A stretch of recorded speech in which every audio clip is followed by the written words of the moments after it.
दोस्तों, जो खबर मैं आप लोगों के सामने आज लेकर आया हूं, मुझे उम्मीद है आप में से बहुत सारे लोग तो इस खबर के ऊपर यकीन करेंगे और बहुत सारे लोग ये कहेंगे कि ये फेक है, झूठ है।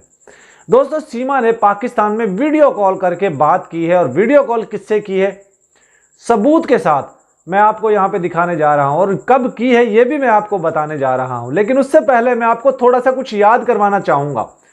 दोस्तों, आपको याद है कुछ दिन पहले मैंने आप लोगों को बताया था कि सीमा के साथ मेरी तफसीली तौर पे आधा घंटा तकरीबन बात हुई, लेकिन बदकिस्मती से मुझे उसमें आवाज़ ही नहीं आई और उसमें रिकॉर्डिंग हो ही नहीं पाई, क्योंकि मैंने स्क्रीन रिकॉर्डिंग से रिकॉर्ड किया था।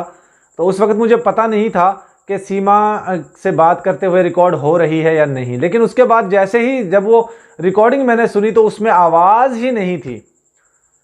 और जो लोग कहते हैं ना कि फेक है, झूठ है, जितनी भी हम ऑडियो चलाते हैं, देखिए एपी सिंह की आवाज़ एक बहुत ज़्यादा वायरल की गई थी, उसके ऊपर भी मैंने अपनी राय दे दी कि मुझे नहीं लगता कि वो ऑडियो जो है वो ओरिजिनल है। बाकी अब जो मैं आपको दिखाने जा रहा हूं और जो बताने जा रहा हूं, तो आप लोग यकीन करेंगे इस चीज़ पे। देखिए, मैं आप लोगों को पहले भी बता चुका हूं कि सीमा से जब मैंने रिकॉर्डिंग की थी तो उसमें आवाज़ नहीं आई थी। उसके बाद जब मैंने बबीता रानी की ऑडियो रिकॉर्डिंग की तो उस वक्त मुझे पता चल गया था, मैंने फिर दूसरे मोबाइल से उसका एक वीडियो बनाया था। फिर जैसे ही जब मैंने नितरपाल की भी ऑडियो रिकॉर्डिंग की थी और इसकी जो बाबू राव है उसकी रिकॉर्डिंग की, उसी तरीके से बबीता रानी का जो बेटा है विकास उसकी की, फिर हिमांशु मैंने उसकी रिकॉर्डिंग की। फिर इसी तरीके से विकास जो सचिन का छोटा भाई है उसकी भी मैंने रिकॉर्डिंग की और वो मैंने आप लोगों को सुनवाई भी। दोस्तों, बहुत सारे लोग इन रिकॉर्डिंग्स का भी ये कहते हैं कि ये फेक है, झूठ है। तो मैंने चैलेंज किया था कि किसी शख्स को अगर लगता है कि ये रिकॉर्डिंग झूठ है, फेक है, तो आ जाए मैदान में, आ जाए मैदान में। नंबर भी मैंने पब्लिक कर दिया था, अगर चाहे तो कोई इनको फोन करके आप लोग पूछ सकते हैं। लोकली आप तो फोन कर सकते हैं ना, हम तो चलो व्हाट्सएप पे कॉल कर सकते हैं, आप तो लोकली भी फोन कर सकते हैं। दोस्तों, सीमा ने व्हाट्सएप कॉल की, पाकिस्तान में वीडियो कॉलिंग की, और क्यों की, किससे की, क्या कुछ बातें हुई, किसके नंबर से की, पूरी तफसील, पूरी जानकारी, पूरी वीडियो में मैं आपको सबूत भी दिखाने जा रहा हूं। थंबनेल के ऊपर आपने एक तस्वीर देखी है जिसमें एक वीडियो कॉल करके मोबाइल के अंदर रखी हुई है, कुछ वो भी है, उसमें मैं आपको तफसील के साथ बताने जा रहा हूं।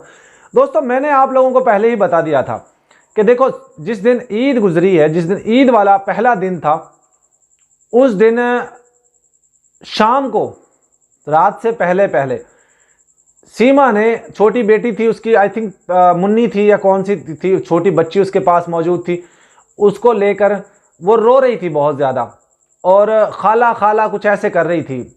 आई थिंक, मुझे नहीं पता कि वो बबीता रानी को बोल रही थी या उस 64 दांतों वाली को बोल रही थी या क्या था क्या नहीं था। तो सीमा जो है उसको अपने घर की बहुत ज़्यादा याद है, जिस दिन ईद थी। और मैं आपको एक बात और बता दूं दोस्तों, एक और ऑडियो वायरल हो रही है बहुत ज़्यादा, जिसमें सीमा ये कहती हुई नज़र आ रही है कि बज़ाहिर तौर पे तो सीमा की ही ओरिजिनल आवाज़ है ये, और कहा यह जा रहा है कि शायद ये भी कोई फेक हो, लेकिन मुझे तो ऐसा लगता है कि ये ऑडियो बिल्कुल ओरिजिनल है सीमा की, जो वायरल की जा रही है। अगर आप कहें तो मैं आपको यहाँ पे सुनवा भी देता हूँ थोड़ी सी ऑडियो, ये सुन लीजिए। की फरियाद, मैं सीमा हैदर मानती हूँ कि मुझसे गलती हो गई। मैंने अपना घर, अपनी जिंदगी, सब कुछ पाकिस्तान में छोड़ दिया। मैंने अपना घर बेचा और अपने बच्चों को लेकर भारत आ गई, लेकिन आज मुझे अपनी गलती का एहसास हो रहा है। मैंने हैदर जैसा इंसान अपनी जिंदगी में नहीं देखा। दोस्तों, ऑडियो आप लोगों ने सुनी है, ऑडियो तो ओरिजिनल लग रही है और बहुत सारे चैनल्स के ऊपर ये वायरल भी हो रही है। अब मैं आपको बताता हूं, सीमा ने ईद के दिन अपने घर में, फैमिली में, पाकिस्तान में वीडियो कॉलिंग की, और जिस शख्स को की उसने वो रिकॉर्डिंग भी कर रखी है। लेकिन अभी मैं आप लोगों को उसका नाम नहीं बताऊंगा, ये एक बड़ी सीक्रेट चीज़ है। मैं आपको पूरा सबूत दिखाऊंगा कि किसको वीडियो कॉल की और कितने मिनट की बात की है और क्या कुछ बातें की। दोस्तों, सीमा ने बताया कि मैं बहुत परेशान हूं, आप मुझे क्यों नहीं लेके जाते। जब मैं मोमिन मलिक को ट्रोल करती हूं तो उसके पीछे भी एक मेरी स्ट्रेटजी होती है। वो क्या होती है कि मैं मोमिन मलिक को इसलिए ट्रोल करती हूं ताकि मोमिन मलिक गुस्से में आकर मेरे ऊपर जल्द से जल्द एक्शन करवाएं और मुझे यहाँ से डिपोर्ट करवाएं। जबकि मोमिन मलिक, मैं आपको बता दूं, मोमिन मलिक सीमा के लिए डिपोर्टेशन के लिए काम नहीं कर रहे, वो बच्चों की डिपोर्टेशन के लिए काम कर रहे हैं।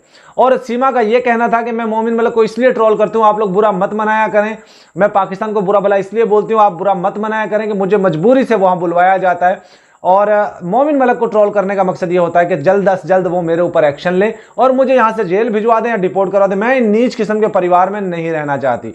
और सीमा ज़ारों के तार रोती भी रही, कुछ कभी कभी मुस्कुरा भी रही थी, ताकि वहां के लोगों को जिसको फोन किया गया था उसको ज्यादा चिंता उसकी ना हो, ज्यादा परेशानी ना हो। वरना आपको पता है ना, जब कोई इस तरह के काम में कोई फोन करता है तो इंसान का रो रो के बुरा हाल हो जाता है। तो यही काम सीमा का भी हुआ। सीमा ने जिसको फोन किया उसके साथ कभी रोती थी तो कभी हंसती भी थी, कभी मुस्कुरा भी पड़ती थी, कहती थी अब तुम लोग खुश हो ना, अब तुम लोग खुश हो ना, सबकी जान छूट गई ना, मैं तुम लोगों से दूर आ गई। ये बातें कर रही थी सीमा ने। तकरीबन 17 से 18 मिनट बात की। 17-18 मिनट के बाद अचानक से बात करते करते सीमा का जो है फोन ऑफ हो गया। फिर उन्होंने काफी कॉल की, जिनको फोन किया गया था उन्होंने काफी कॉल करने के बाद भी उनका नंबर, सीमा का नंबर नहीं मिला, वो नंबर ऑफ हो गया था। आई थिंक हो सकता है सीमा का या तो डाटा पैकेज खत्म हो गया होगा या फिर सीमा का नंबर ही ऑफ हो गया होगा। तो इसलिए सीमा का ऑफलाइन होना, यही दो चीजें जाहिर होती है कि या किसी को पता चल गया लप्पू को, तो हो सकता है वो उसकी मार पिटाई भी कर दे। ये तो आने वाला चंद दिन बताएंगे, चंद जो है टाइम बताएगा। हमें तो कल इस चीज़ की खबर मिली तो मैंने सोचा क्यों ना आप लोगों को ये बात बता दी जाए। और आपको एक ऑडियो क्लिप भी मैं सुनवाऊंगा जो हमें अरबुपुरा से आया है, जो हमें बताया गया है। देखिए, मैं आप लोगों को दोस्तों एक बात बता दूं, हमारे पास जो भी चीज़ आती है, जो भी इंफॉर्मेशन आती है, जो भी जानकारी आती है, हम वही आप तक सुनाते हैं, वही आप तक पहुंचाते हैं। मैंने बबीता रानी की ऑडियो क्लिप ली, वो भी आप लोगों ने सुनी, उसमें भी वाज़ेह तौर पे आप लोगों ने सुन ली, एक चीज़ कोई भी नहीं झुठला सकता कि ऑडियो उसकी नहीं है। इसके बाद मैंने पपीता रानी के जो हस्बैंड हैं बाबू राव, उसकी ऑडियो ली, वो भी कोई नहीं झुठला सकता, वो भी ओरिजिनल थी। उसके बाद मैंने विकास की ऑडियो ली, वो भी आप लोग कोई नहीं झुठला सकता। फिर हिमांशु की ली, वो भी कोई नहीं झुठला सकता, क्योंकि आप लोग जानते हैं, सब लोग जानते हैं कि ये ओरिजिनल ऑडियो थी। मैंने कॉल की थी बाकायदा तौर पे इनके, बबीता रानी का, विकास का, हिमांशु का, नितरपाल का, और ये जो इसका बबीता रानी का जो हस्बैंड है बाबू राव, उसका, इन सब का नंबर मेरे पास मौजूद है और मैंने आप लोगों को भी दिया है अपनी लाइव के थ्रू। फिर भी अगर कोई लोग ये कहें कि ये झूठ है, फेक है, तो फिर भाई मैं ये कहता हूं लाख दी। अब आप समझ गए होंगे दोस्तों, सीमा वाकई वहां पे परेशान है, पीड़ित है। अब वो मीडिया पर आकर जिस तरीके से हंस हंस कर लोगों के सामने आती है ना, ये हम भी इस चीज को शॉक्ड हो जाते हैं कि यार ये इतना कैसे कॉन्फिडेंस से बात कर सकती है। ये वही औरत है ना। और मैं आपको मजे की बात और बता दूं, इसने ये भी कहा कि मैं इन लोगों को, हिंदुस्तानियों को इसलिए ट्रोल करती हूँ, हिंदुस्तान के लोगों को गालियां इसलिए देती हूं ताकि कोई मेरे ऊपर एक्शन ले। कुछ दिन पहले सीमा ने यह भी बताया, कुछ दिन पहले मैंने एक नकटी और नाकटी बोल दिया था एक लड़की को, वो जानबूझकर बोला था ताकि वो मेरे ऊपर एक्शन ले और मुझे जेल हो जाए या मुझे डिपोर्ट करवा दिया जाए। लेकिन उस वक्त भी लप्पू ने और एपी सिंह ने जोर जबरदस्ती मुझसे कहा कि उसको फोन करो और उससे बात करो। तब जाकर उससे मैंने माफी मांगी और उसने फिर मुझसे माफी मांगी, फिर हमने वो सॉल्व आउट किया। तो ये थी आज की जानकारी, आज की इन्फॉर्मेशन। उम्मीद है आप लोगों को आपका भाई हमेशा पक्की और अच्छी खबर देता है, चाहे कोई कुछ भी कहता रहे, मुझे कोई फर्क नहीं पड़ता। लेकिन